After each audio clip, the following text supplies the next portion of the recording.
Thank you for coming and welcome to the webinar. Today's date is May 9th, 2012. We will be doing a webinar on UniVision licensing and security. My name is Anthony Nicolaitis. We're here in the Unitronics Incorporated U.S. Headquarters Tech Support Department. I have Ryan here as well and Mike. They'll be answering questions, so if at any point you have any questions, please type them in the questions box and let us know. If everything is okay, makes sense, or if you need to hear anything, or if you have any question in general.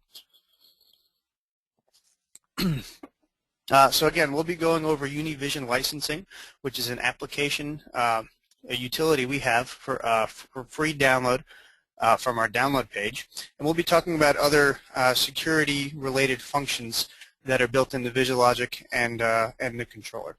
So I'm going to start by going through a little slideshow here, and we'll just talk about all the items we're going to cover, and then we'll go through one by one in the program, and we'll look at each of them. So,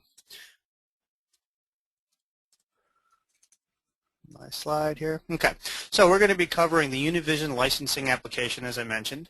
We're going to go over the local use of it and the remote use of it, and we'll explain what this means, but just in short, we can either license a remote user's machine or a machine that we haven't sent out yet. We'll be going over a subroutine password, downloader protection. We'll talk about upload passwords. We'll talk about the info mode password. We'll talk about remote operator interface lockout. And we'll talk about the HMI password. So now we'll just see a quick slide on each of these items. And the UniVision licensing, what we see here is the UniVision licensing application. Okay, so this is a standalone piece of software that anyone can download from our download site. Again, it's free of charge, and it's required to activate the licensing functions.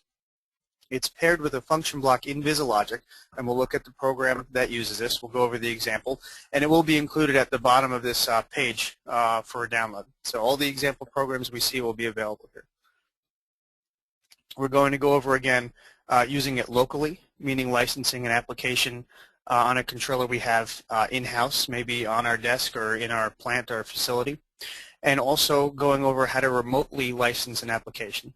So what this means is if we've sent a controller out to a customer, they've downloaded the application, but they still need to license or activate a certain portion of it, we'll talk about how to do that. Okay? We'll talk about exactly what this is used for as well. Okay. We're going to go over the SD card clone protection, and we'll talk about how we can enable the SD card clone file to be downloaded to only a specific controller that we decide. This way, if we email a clone file out to a customer, they can't load it on many controllers. They can only load it on the controller we specify. We'll talk about a very similar UniDownloader protection. UniDownloader is, again, a free download we have on our website, which allows us to email a UniDownloader file to a customer. We email them this file, and we don't email them the entire VisualLogic project. So they have no access to the code. They have no access to making changes to the project. They can only download it to a controller. And using UniDownloader protection, we can specify which controllers that they can download it to. So again, we can email it to them, and they can only load it on the controllers we specified. We'll talk about using an upload password. And the upload password is going to enable us to prevent anyone from just walking over to the controller and pulling the project out of the controller. Okay. We'll talk about the info mode password and what we can do with it. Again, info mode is a certain I'm sorry. Info mode is a way we can get access to the controller information from the HMI. There's a number of functions we can use from there, a couple of communication terminals, communication settings, access to all the registers, and information on the controller. So info mode is a very useful and powerful function that we have, one for debugging and one for just gaining information on the system. We have the ability to change the password and to limit who can access it. So we'll talk about this. We have a function called remote operator lockout, and what we do with this is if we grant someone the ability to view the HMI on their computer, using either remote operator or remote access. Again, 2 free utilities we have for download from our download page. We can prevent them from actually being able to click on the screen and making changes as if they were standing in front of the controller. It basically makes it a view-only session, and they can't interact with the controller itself. And then finally, we'll talk about the HMI password. And what this does is gives us the ability to prevent people from navigating to all parts of our application through the HMI.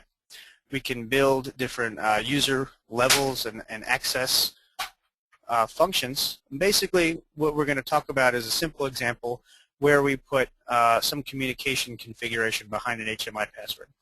This prevents the standard user from being able to make changes to portions of the configuration that we only want maybe an administrator or a plant manager to be able to do. Okay. That's the end of the slideshow. I'm going to start by talking about the UniVision program, and we do have a demo program that we're going to be looking at today. First, I will show the UniVision application here, and again, this is what we can download from the website. But before I continue, is this all okay so far? Can everyone hear me all right? Please just let me know in the comments or questions.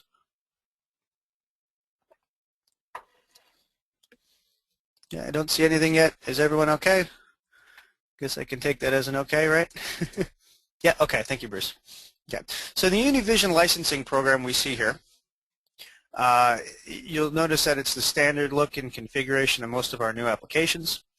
What we have is a help, about, and exit button, of course. At the bottom, you notice that we have our communication parameters, and you should notice that these are similar throughout all of our different programming environments. We have either serial or Ethernet. We're going to be using serial. I personally have this set up on COM3, so I'm going to set this to COM3. Notice when we open it, we start default with COM1. So we are going to change it to our correct COM port. The application itself lies in these functions here. So the Uni licensing function, we need to define 4 parts. The first is a key, and if we notice, let me just erase these ones. We can try to type in some values here. We have a red X. That means these are not legal keys to use in our system. We can hit the generate key, and we'll generate a number here. Okay. So the key is what is going to be the basis of this whole system. Using the key and data value 1, 2, and 3, and I'll just select generate here, and you'll see that we'll generate a bunch of valid data values. We've now activated this burn license to PLC button.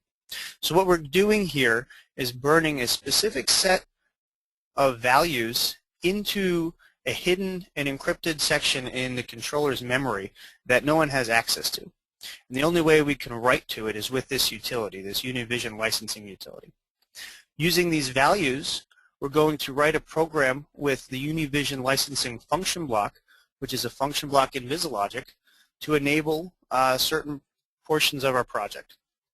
So we have a key, and as I mentioned, this is the base value that we need. All these data sets, data values, are only going to be relevant to this key. So we need to load the key and the data sets to our controller. Right now, I'm just going to hit this burn license to PLC button. We'll see we burned successfully. Okay. We don't know what this does in the controller yet, but we'll take a look at that. But basically what I did is burned 4 random values. They're not random truly, but they don't have any relevance to the application I have in the controller. So what we did was put the wrong information in. If we don't put the right information in, we're not going to activate anything.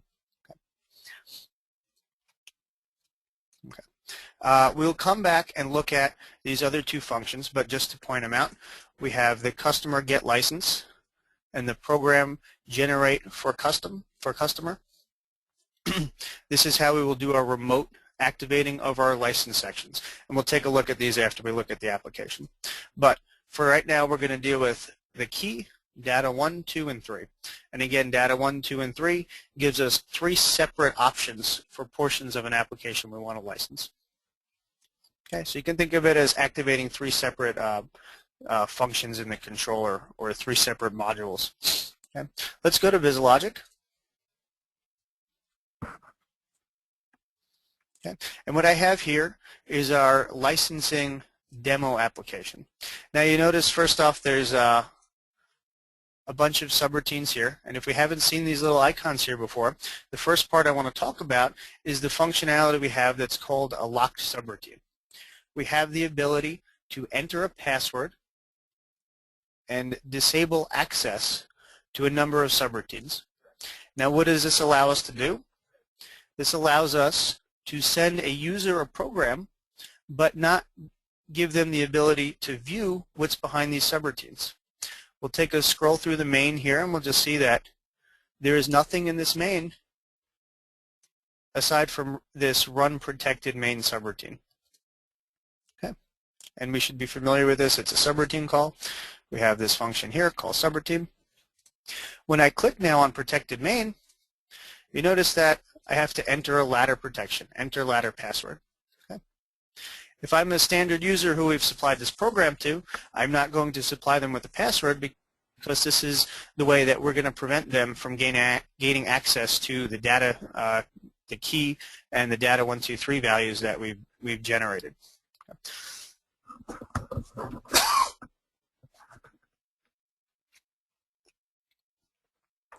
Okay.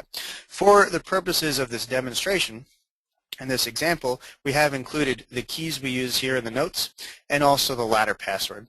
So I'm just going to go ahead and copy paste this block license. Notice it's got a period, but we don't want to take the period. It's just the end of the sentence. So let's really get rid of it. Okay. Now if I click on any of these protected subroutines, protected main, I'll put in my password. Again, it's block license. Notice the capital B and the capital L, case sensitive. I hit OK, and we're granted access to all these portions of the program.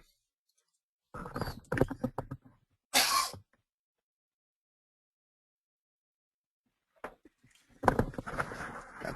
Before we go any further on how the program works, let's take a look at what it does. So what I'm going to do here is go online with the controller, show you the controller view.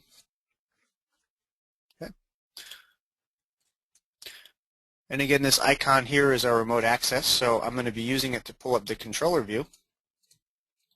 And notice the screen now says the PLC must be licensed contact your supplier. We have a number of functions that we've put behind licensing here. The first is just showing the screen, a relevant screen. When we don't have a license or a data 1, 2, 3, we're going to show this display. The PLC must be licensed, contact your supplier. Maybe you also include some contact information here. Maybe it's your phone number. Maybe it's a list of the items that could be licensed. That's up to you and whatever you're developing. Okay. So I'm going to leave the online mode here again. Oops. I'm going to go to our Uni licensing application once again. Oh, sorry, I'm clicking the wrong button.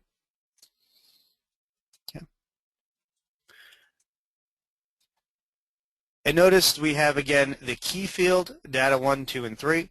I'm going to replace these these values with ones that we've already programmed in our controller.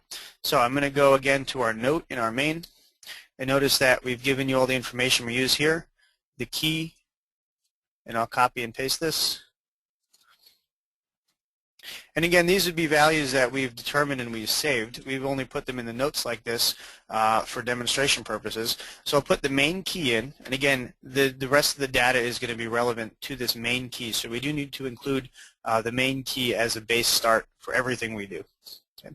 So I'm only going to include a correct data 1 first, and I'll copy this one. And I'll go back to our vision. Our licensing, and I'm just going to generate 2 random values for data 2 and 3. This is because I don't want to activate these yet. We're going to activate them one at a time and see what it does. So I'm going to go ahead, and while I still have my COM3 here, notice that I've gone offline, right, with our VisiLogic, because we can only do one thing with the COM port at a time. They're both COM3. I'll burn this license. We get the note that says burn succeeded, okay? And we'll go back to our remote view with VisiLogic here. And I'll bring up the screen.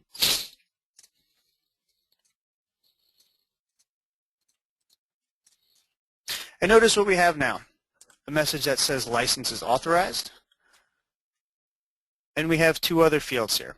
When PLC is licensed for data 1, value 1 increments. When PLC is licensed to value 2 increments. Okay. Actually, here's a little typo. This should say value 2 and value 3. I apologize for that. Value 1 is giving us access to the screen. Value 2 is going to run an incrementer for this this value here, and data 3 is going to run the incrementer for this value. Okay. So let's go ahead and let me go offline here again, and let's enter data 2, and let's see what happens to the program.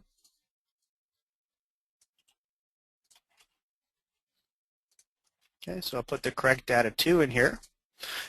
I'll burn this license. Burn succeeded. We come back to our online view.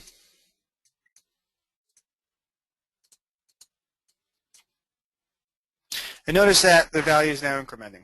Okay, we've got a simple incrementer tied to the rail. So every scan it's just incrementing. It's adding 1 to this value. And this has been enabled because we've entered that data 2 value. Now it doesn't need to be as simple as an incrementer. It can be really any functionality that you're going to put behind a contact. That can be a subroutine. It can be a series of functions. It's up to you to determine how you're going to use a bit to enable or disable the functions in your application. But you're going to use the licensing to set that bit. Okay, and let's go offline and let's just add the third key here, and the third data value.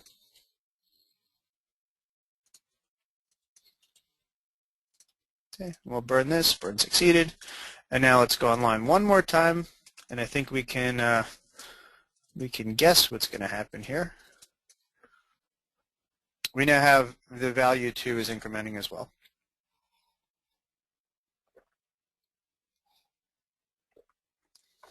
Okay, so what we've done so far is we've used the UniVision licensing, and we've burned into the secure encrypted section of memory the key, the data 1, the data 2, and the data 3. Okay, and again, the key is the base of this all. Data 1, 2, and 3 only pertain to this key, and if we didn't have the key correct, we wouldn't be able to activate these functions. If we had data 1, 2, or 3, the functions pertaining to each of them also would not be enabled. So we have the option to enable 3 separate functions here. Again, to get these keys, we can generate them here. Once we've generated them, we do want to keep track of them because we're going to need to put them in our system. Okay, so that's what we're going to use the licensing portion for in this example. Let's go ahead and we'll look at the latter section now. So I'm going to just minimize this again. I'm going to close the online view. I think it's pretty straightforward what we've done here. We've activated these sections. Okay, we'll take a look at the HMIs real quick, and we should be familiar with this. It's the one we just saw. Okay, this is when we've entered data 1. We run this HMI, but when we had just the key, or when we had no key and no data points, this is the screen we saw. So we're calling this screen that says the PLC must be licensed to contact your supplier. Okay, so how does the logic work? Well, let's go back to our main routine and let's trace this through. Again, the notes are here, explanations, and the keys, and the subroutine password. There's one subroutine call. It's to protected main. So let's click on protected main. Protected main calls verify license first.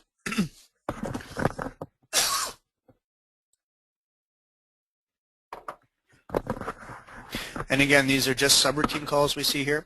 If we're not familiar with subroutine calls, it is possible to call a subroutine from a subroutine. Again, this is the button for call subroutine. We'll place this down, and we'll select the subroutine we want to use. Notice that we cannot select the one we're in or the main routine, because the main routine is always scanning. Okay. But from verify license, let's go ahead and look at this. Okay. Let's take a look at the actual licensing functions here, and we'll see that there are 3 of them. If we go to utilities, UniVision licensing. This is where we find this function block. Now let's double click on the first one and notice what we enter here. The first is this this type D pound. This denotes a constant, something that doesn't change in our system. We're going to enter it and we don't change it. Okay, so we put in our key here. Okay, and again, this needs to match up with the key that we're burning in. Okay. So what this function block does is it goes into this encrypted section of memory and it checks to see that these are the same. If it does, we can select which of the data keys we want to use, data key 1, 2, or 3. Okay. And so for this function block, we're going to pull out the value of data 1, and we're going to store it in this output.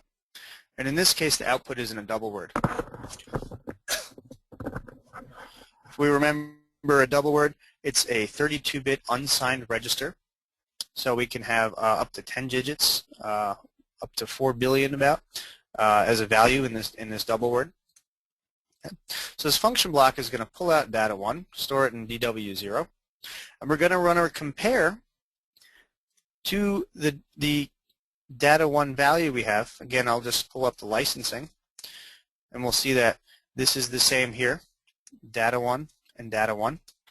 And if they are the same, we're going to reset the value in DW0, and we're going to run the subroutine.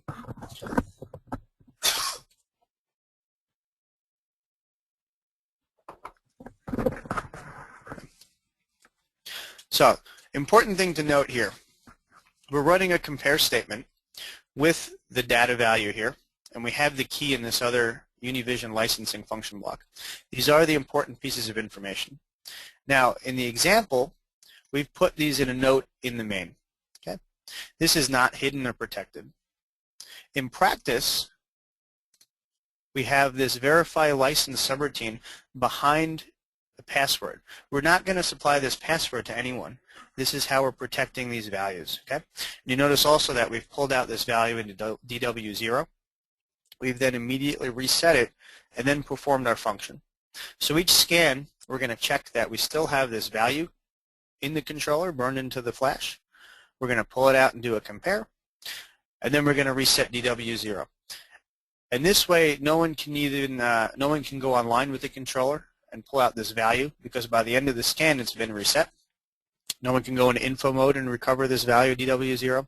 Plus, no one will really know, unless they have access to the application, that DW0 holds this value. Okay. So this subroutine, enable main, we can go ahead and browse to here. Okay. Notice it just sets MB0. Okay. What is MB0? Well, let's do a little trace here. We can right-click and hit Find MB0. Okay. We can go ahead and click here on the main routine, and we see that this is the function block. This is the bit that's going to be responsible for calling this not authorized HMI. Okay. And so we do similar things with the other two. Let's take a look at data 2. Again, same key, and this time instead of data 1, it's data 2 we've selected.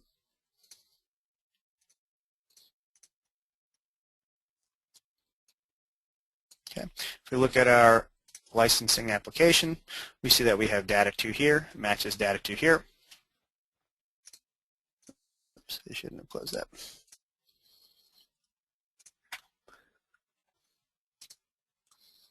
Okay, I'll put those values back. It's okay.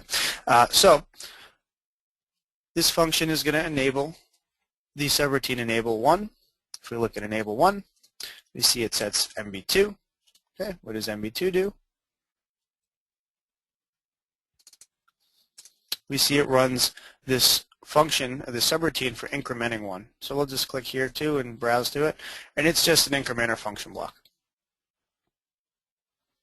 Okay. So this is what's responsible for incrementing that value we saw. And if we look at the one down here for 3, we can see that our value is the same. and then we run enable features 2. Enable features 2 just like enable features 1. If we search for this, we can look at its contact, and we see that it runs another incrementer. Okay, increment 2 is just an incrementer here. Okay. So what we're doing is, in the verify license, this function block is responsible for checking if the key is correct. If it is correct, we pull out the data 1. We compare data 1 in a compare function block. We reset the DW that we used to store it. This is just a temporary store. Also notice that we didn't give a description here. Normally this is not the functionality that we'd recommend, the practice we'd recommend, but for this purpose, this is what we're going to do. This is going to prevent someone from seeing it in the description, because even though we've locked the subroutine, if we go to operands and we want to browse DW0, well, we'll see it's in use. It's going to prevent someone from trying to write over it, but it doesn't have a description here. Okay? Maybe in practice we'll also go ahead and pick something closer to the end so it's not as attractive for using.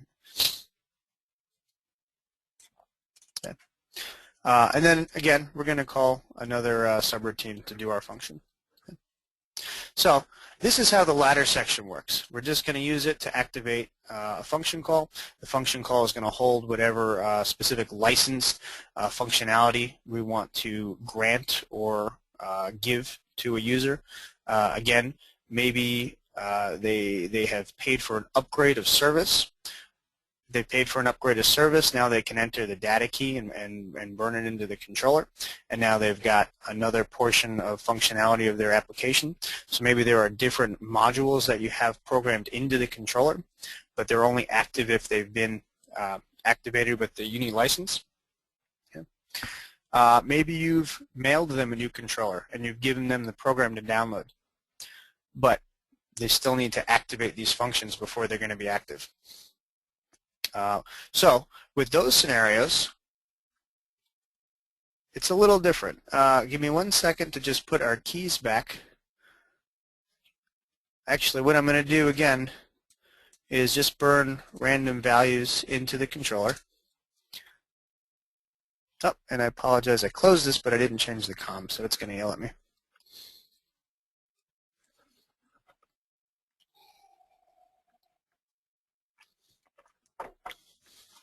Okay, so what I did was I closed the program. By default, it opens to COM1. We had 3 retries and 3-second timeout, so I had to wait at least 12 seconds for that. I'm going to put it back to 3. I'm going to burn incorrect information into the controller. Okay, burn succeeded. We'll just bump this baud right up too.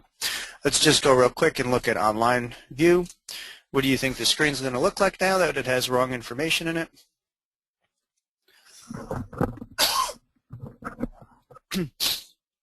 If you guessed the PLC must be licensed, you are correct. Okay. So we've taken the values out. I want to show you an example now that we're going to use the same keys, of course, but we're not going to provide these. We're not going to provide this information to the customer. Okay. What we've looked at so far is putting the correct information into this programmer create and burn license and burning the license here. Okay. If we wanted to give the user the ability to do this at their plant, well, option 1, which seems to be a bad option, is to give them the key, data 1, 2, and 3. This would give them access to put this program on any controller they want. Okay? Now, the functionality we have for using, for enabling a remote user to gain access, so they're going to download this UniVision licensing program. Again, it's a free download from our website. They're going to set their COM parameters. They do need to communicate to the controller. Again, there's a check connection button here. They can just check that we have communication. Okay. Again, they can use serial or Ethernet. If they don't have a serial port built into their computer, they can always get, or you can provide them, the USB to serial adapter that we provide, and that's part number MJ10-22-CS35. Okay. But what we're going to do here is have the user click on this button, the generate key, and what this does is connects to the controller, and it generates a key based on the specific value of that controller. Okay? So this 570 I have on my desk, this is a unique key gen value that is generated just for that. So I'm going to copy this. Okay. The customer will do this step. They'll now email this value to us, or they'll give it to us somehow. At our desk, at our plant, we're going to go ahead and put the customer's key gen here. We're then going to go ahead and put our key and data 1, 2, 3, or our key and the correct data 1, any of the ones that we want to use. So give me a second to copy and paste these.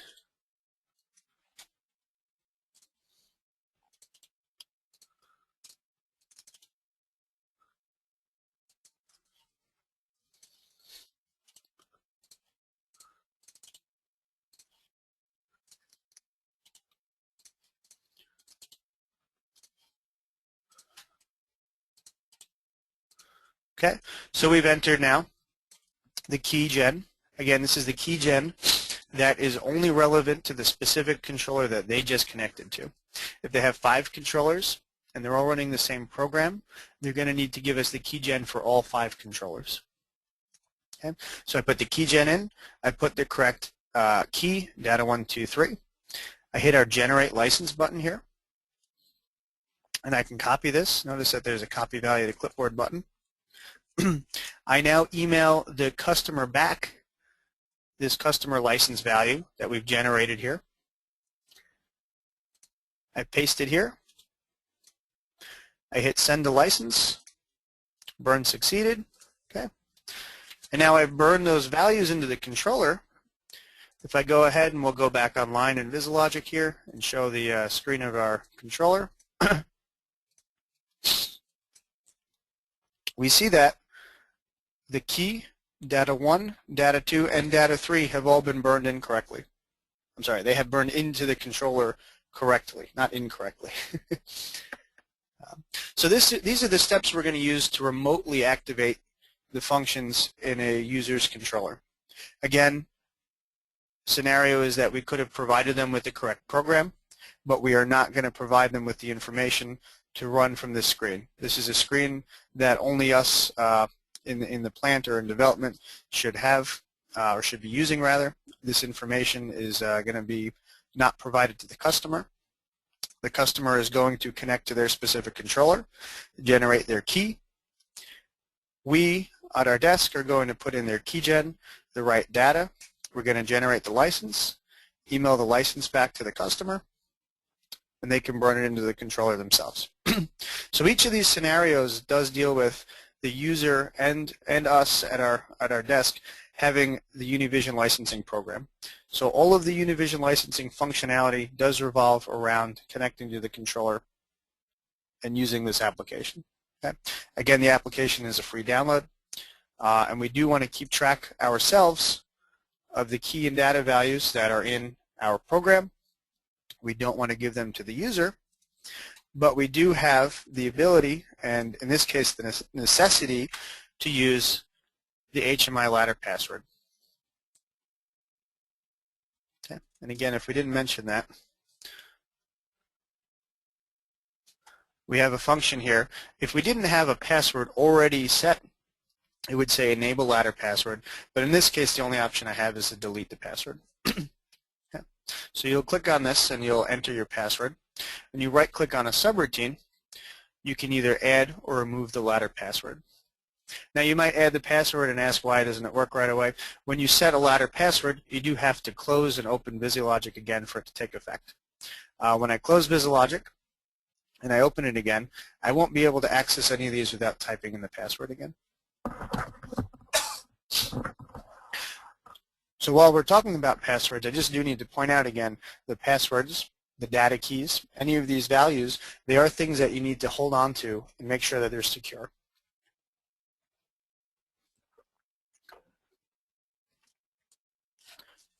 Okay, so this covers both of the instances of the UniVision licensing, the two ways that we're going to use that, again, either locally or remotely. I did want to mention some other functionality that we have built into VisiLogic, though. The other two I wanted to talk about first are the use of the Uni downloader and the use of the SD card cloning function and the ability to pair these files to either only one or only a set of listed controllers that we are going to enable these programs to be downloaded to. So let's go ahead first, and I want to explain one parameter we have. And if we're familiar with the registers that start in S here, they're all system values. The system values are the way we have of working with the operating system and the controller. So we've got system bits, and they're responsible for doing different things. Again, a bit's going to be on or off. And we've got system integers, system longs, and system double words.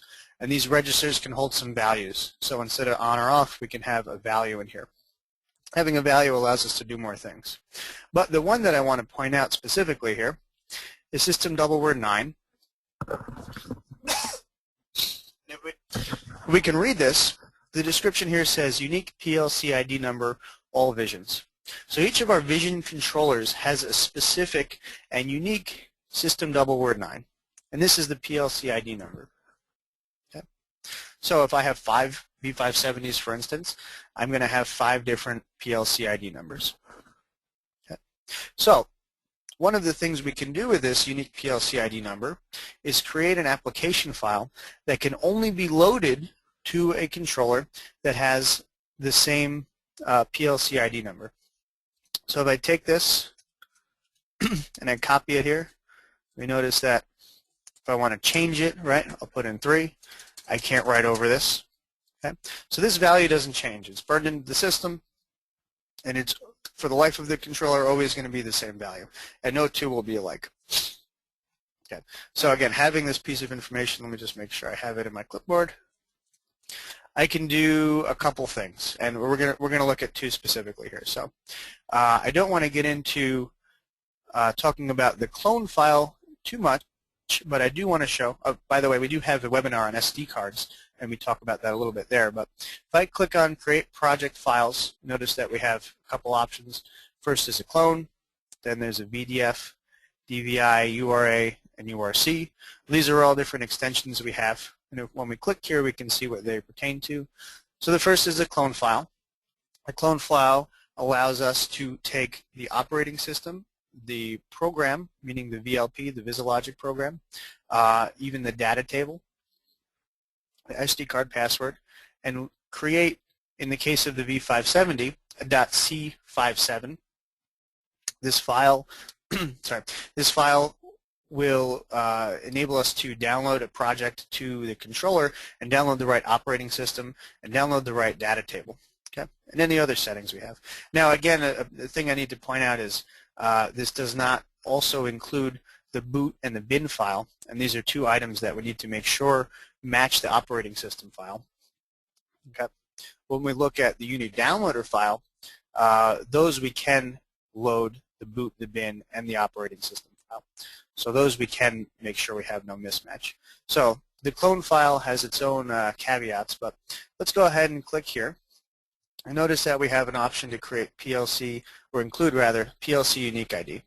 If I click here and paste, when I load an operating system as well, and I'll just choose one here, we can create a file, and this clone file will only work in this one V570 I have that has this unique ID number.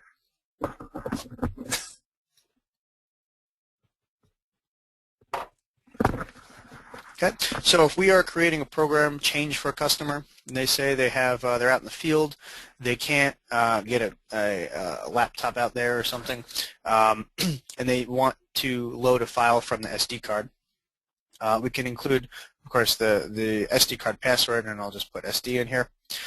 We can include, if they've given us, or if we've kept track of, the unique PLC ID number, a file that will only work in that one controller.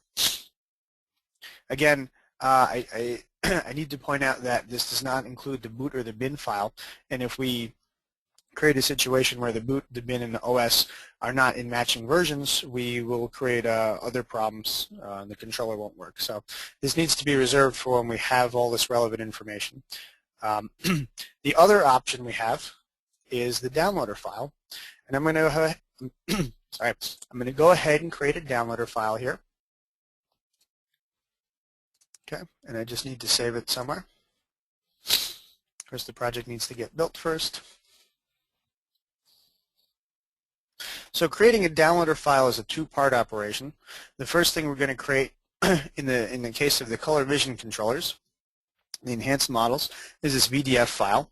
Okay, we're going to use the VDF file and import it into another application we have here. So let me just put this in our webinar. We'll call it test VDF. Okay. Now, we've created the first part. Again, that was the create project file, and it basically packaged up the whole VisiLogic program that we have. We're now going to go to Tools and UniDownload Designer. What we can do here is create a UniDownloader file. And again, UniDownloader is a standalone application that allows us to send a customer a UniDownloader file, and the only thing they can do with it is download the project to the controller. So if I go to Unitronics, UniDownloader, we see this interface. We can select our communication settings. These are similar, the same as VisiLogic. When we load a file, we'll see in a second, the only thing we can do is download it to the controller. Okay? We don't have access to the program, and we can't edit anything in VisiLogic. So there's a nice way of being able to send someone an application and not letting them change it or give them access to it. Now, the limitation there is if we send them a V570 project, they can download it to any V570. Okay? So a way around this, and let me go ahead and just set this up here. The first thing we need to do is select the PLC family. So in our case, it's a V570. Under Application here, we're going to select the file that we just created. And let me browse to my correct directory. Test VDF. Okay.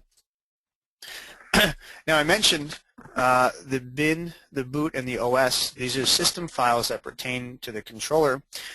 We do not want to have these in a mismatch. We don't want to have the OS that pertains to VisiLogic 9.4 and the boot and the bin that pertains to VisiLogic 8.6. We just won't work that way. So what we can do is pair these. Let me browse to the correct directory. So C, program files, Unitronics, Unitronics _C, which is our VisiLogic current directory, main, I'm sorry, I went to the wrong folder, data, DB, I'm sorry, not DB, OS Vision, V570, and OS. Okay, you can see the path right here. Okay, so we're going to choose the files that work with each other. I'll select the boot file too. And I'll select the binary library. Again, these are the system files for the controller. Okay. Now I've paired them all together. So this option is a little better than the clone file because it allows us to override a situation where we might have a mismatch in operating system files. Okay. Now the other item that's relevant to all this here is the Edit PLC Unique ID Permissions. If I click here, and I paste our ID, okay, and we can actually make a list, so we can enable this for more than one controller. Okay, I'm going to go ahead and click Make File here.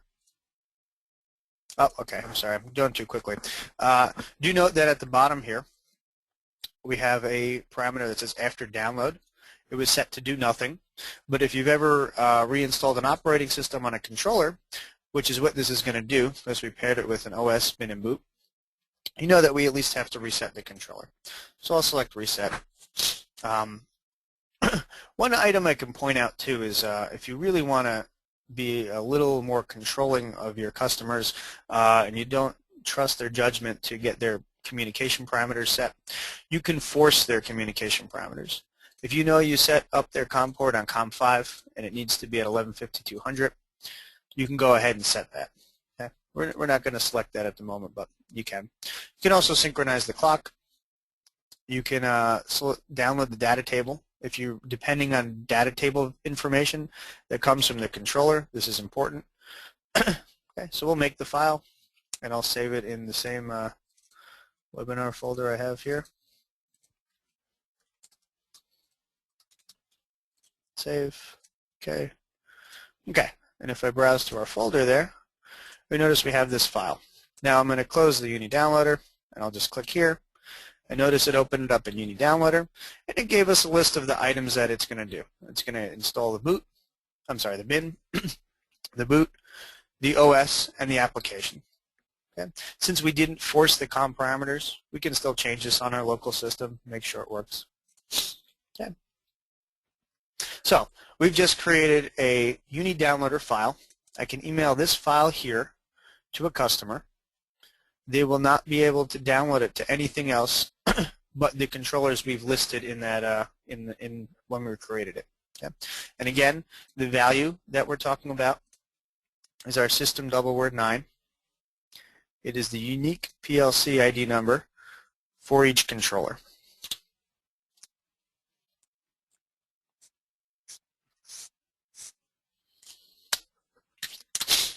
Okay.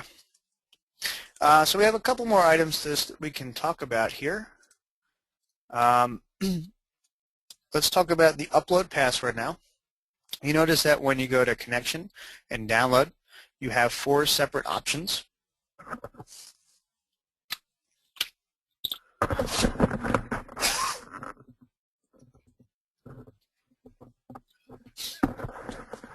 Okay. So you have 4 separate download options. The first one's download, stop, download, and reset. These download to the EEPROM section of the memory of the controller. These are battery backed up. Okay, each controller has a built-in battery there that can be replaced, but they're downloaded to the battery backed up section of the memory. The 2 below it, download all and burn upload project, get burned to the flash memory. The flash memory is the non-volatile section of memory. Okay. Before we send out a project to a customer, it's generally a good idea to burn it into the flash memory. Okay. Now, when we download with download all and burn, we burn it to the flash, and also when we do download and stop, down, and reset, we do not enable the ability to pull the program back out from the controller to VisiLogic.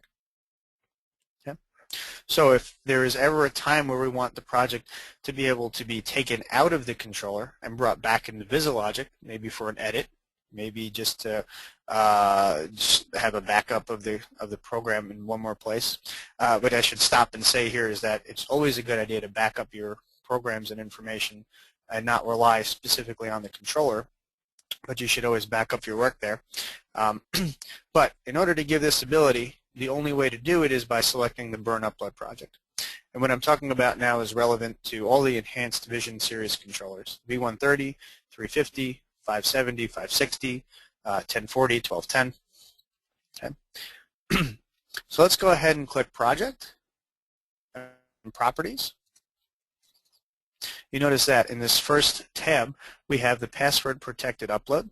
If I click here, I can type in. I'll type in test 1, 2, 3, and below test 1, 2, 3. Okay. Now when I download this with the burn upload option, I will be able to pull the program back out of the controller, but only after I enter the correct password. If I don't have the correct password, there is no way of recovering the project from the controller. So once again, I'm going to stress that if you are going to use a password, you need to make sure you keep track of these passwords. Okay? So it's very important. We don't have another way of recovering projects once the password is lost. Okay? I can say as well that if we do not select protected, password protected upload, and we select the burn upload option, we've just given the ability for anyone to come and from connection upload to upload the application from the controller. Okay? So you can choose to include a password or not, but by default, with any of these 3 download options, upload is not enabled. So if you wish to make the project uploadable, you do have to select Burn Upload Project. If you would like to add a password to that, which in most cases is probably a good idea, you do have to add it here.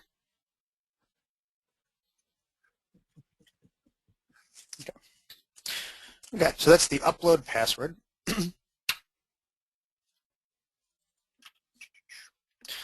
Another parameter in VisiLogic and the Unitronics system we can talk about is the info mode. Let me go online here, and I'll pull up the screen. And this is only going to be a half useful demonstration, because as you'll see, what we're going to do is enter our info mode.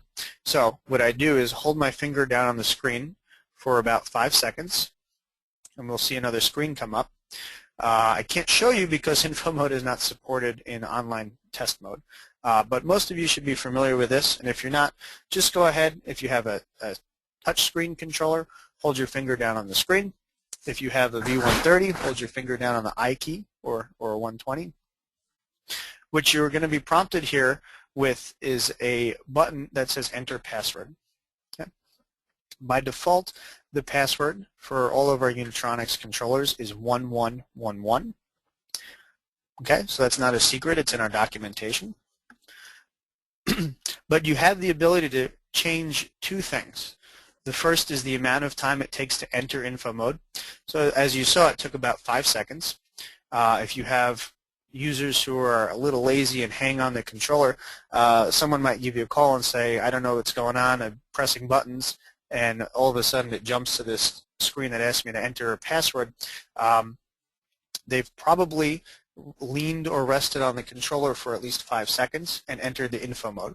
There's an escape key. It's very easy to get out of, but sometimes users get confused. So the first thing we can do, and if we want to browse or see another useful tool in VisiLogic, this is the Find button. I'll just go ahead and type info here. And notice that we bring up all of the relevant information, should say, all of the descriptions that include the word info. And System Integer 50 is our info mode delay time. Okay? So the first thing I can do is make this larger. If I want to say it takes 10 seconds to enter info mode, I can do that. Okay? If I want to disable info mode altogether, I can put in a value of 0. Okay? So on the topic of disabling info mode, info mode allows you to do a number of things. And again, I can't show you on the online mode, but please do take a minute to test it on your controller. You have access to all of the current register values, memory bits, memory integers, timers. You can change them. You can see the COM settings if you're using serial, Ethernet, or CAN bus. You have access to SD card functions. You have access to a lot of information. It's a nice function when you're going out in the field to debug a controller to be able to enter. So just disabling info mode altogether, I probably wouldn't recommend in most situations. But you can change the amount of time it takes to enter info mode. And you can change the info mode password. And again, this is System Integer 253 here. Let's go here. Let me just browse to it. Okay. And I'll go online. And we see in our online view, the password is 1111. If I want to change this, just leave offline, select our startup value, put in another value.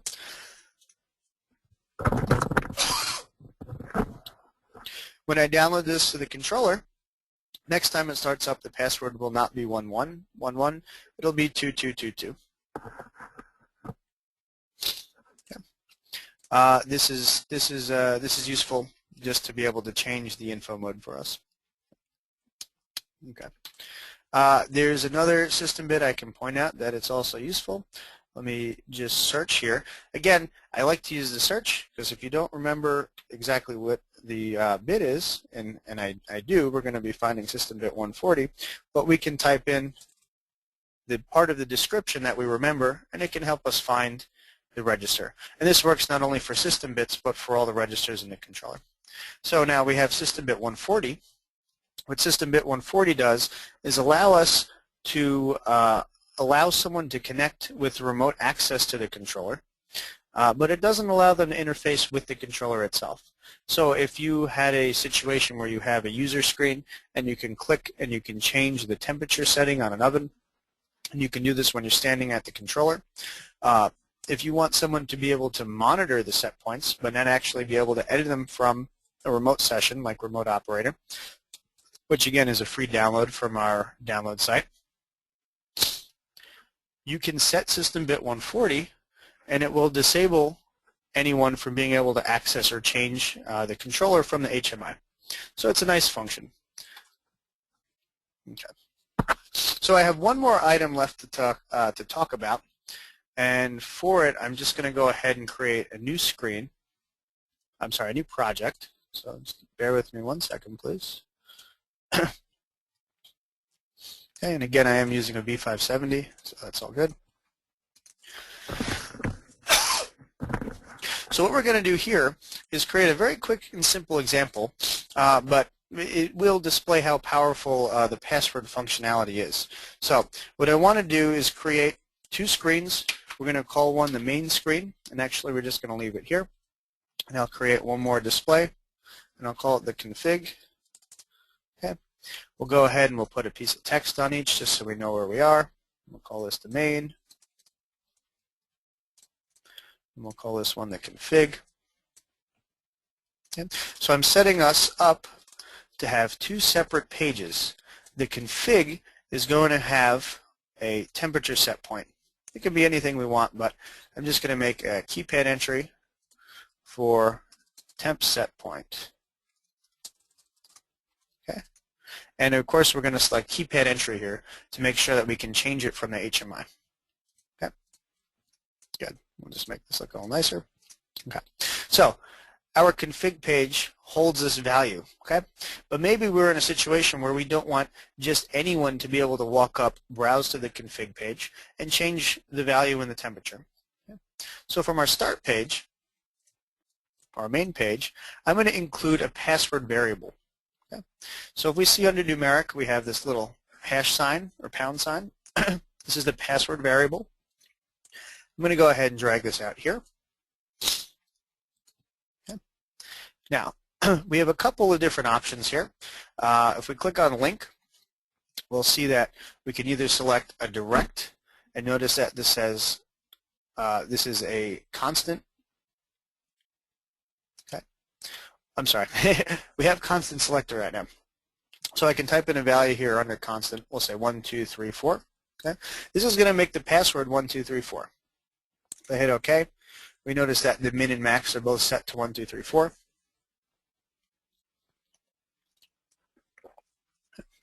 I have another option, if I select direct, to link the password to a double word. Linking the password to a double word gives us the option of changing the value in the double word. So if we want the user to be able to change the password, if we don't want it always to be 1234, we want it to be 2345, we can give someone access to that. Okay. But we're going to stick with a constant of 1234. Okay. So, two important fields here. The first is the link, of course. We just selected constant. The next important one is this legal entry variable. So if you've never seen legal entry variable, it's a bit that we link to a keypad entry that tells us that we have entered something that's within the min and max range. Okay? So if we're using a numeric variable and we've set keypad entry and we set the min as 0 and the max is 100, if we click on it on the HMI and we try to enter 300, the value is going to be too big. It's not going to allow us to enter it. But if we entered it in 50 instead, well, that falls between 0 and 100, so that's acceptable. It takes a new value, and it will set this legal entry bit high for a scan. Okay? So legal entry tells us that we've entered something that is a legal entry for the properties defined by this variable or this entry password. The password variable is just constrained min and max are the same. So all we can enter is 1234 in this case. So we're going to link this to a bit. We'll say MB0 is a PW legal entry. Okay. Good. So now we've said with this password variable, when we enter 1234, MB0 will go high. And aside from that, we've got all the nice configuration functions. We can hide, disable, or mark in view, of course. And we can change the keyboard type. So if we hit this button, we see a preview. This is what our keyboard will look like. We don't need, in this case, access to any of these hex or anything else. So let's go ahead and just select simple with the back key. This is something people are used to. Notice now the keys are bigger and easier to hit, especially if you're on a 350. Okay. So we're going to stick with that. Again, we just said we used a constant of 1, 2, 3, 4, and we see that here. Legal entry of MB0. So when the password is entered correctly, MB0 will go high, and we change the keyboard to simple. Okay. So we've now got a screen with a password entry. Okay. We've got another screen with a numeric entry. We've got one thing left to do. We need to link that legal entry bit to a jump to the config page. We can do that very simply by selecting links and jumps here. We will put here jump condition, MB0. That was our password entry correct. And we'll select the screen config and hit OK. So now when we enter a password correctly, we'll jump to config. Okay. We are 99% done. The only thing left to do is give ourselves a way to jump back out because we'll be stuck here. So I'm just going to create a simple button, put it on the bottom here, call it jump. I'll link it to a bit, again touchscreen, MB, we'll call it jump back. Okay, so this is MB1. And in the links and jumps for this page, we're going to select here MB1 and our startup display. Okay, so we made a jump to go back, and we have on the startup our password to bring us to the other page. Let me download this real quick. And while it's downloading, let me point out that I skimmed over a couple things, the numeric entry, the jumps, but we have a whole bunch of other webinars that cover these things. Our first, buttons and lights, and our second, jumps and timers. If you're just beginning and you found this webinar, please go back and watch those. It'll cover all the things we just browsed through rather quickly there. But again, we're focusing on the password functionality here. So what we did is made a simple password. There's only one correct password for this. Again, it's 1, 2, 3, 4.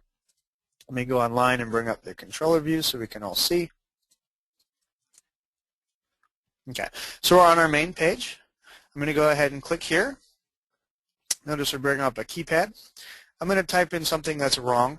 I'll type in 2222, enter. And you notice that nothing happened, right? We can hit escape. We're still on the main page. But I'll click on it again, 1, 2, 3, 4, and hit enter. And we came to our config page. Okay.